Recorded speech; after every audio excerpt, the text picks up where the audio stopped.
What is up, everyone? It's Andrew, back at it again for the third and final vlog. So, if you guys can remember, the first vlog was about the basic kinds of opioids. Second vlog was about how you get addicted and how our brain chemistry is rewired and the equilibrium is thrown off.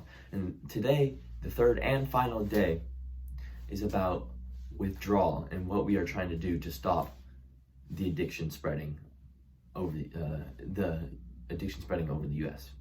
and even the world. All right, so withdrawal occurs after you have been taken off of a certain substance, and that certain substance could be alcohol, it could be painkillers like we're talking about, it could be any substance that's particularly addictive.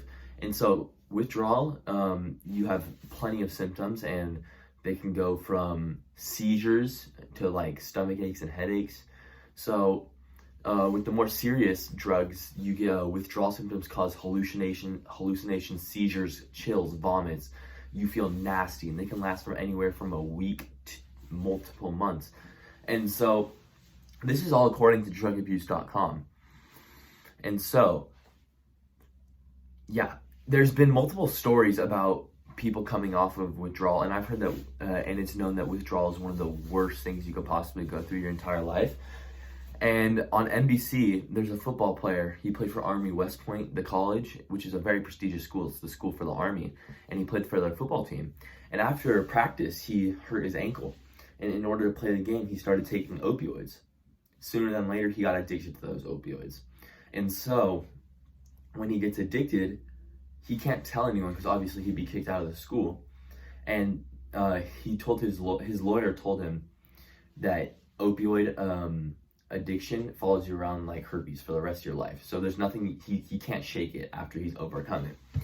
And so after he gets hooked and his 4 years is up, he has to go to the Army for free tuition. And so he has to serve 4 years of military service. And once he gets into the Army, they drug test him and he finds out he's been addicted to the opioids. And he said, I'm just addicted to opioids. It sounds like I've been drug trafficking my entire life. And it made him seem like a villain. And he got into drug ringing, he said, which was not true. It was just an accusation. So he went to court and he was found guilty of drug abuse, and he was fined $300,000, which was his tuition to Army West Point College.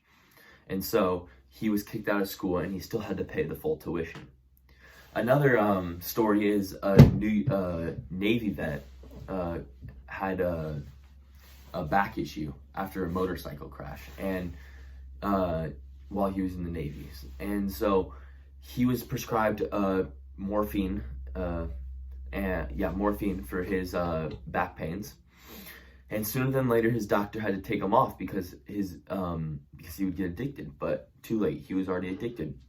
And once he took off, he was going crazy. He was threatening to kill himself, and he had his sister go into the hospital and say, if you don't prescribe me meds right now, I'm going to kill myself.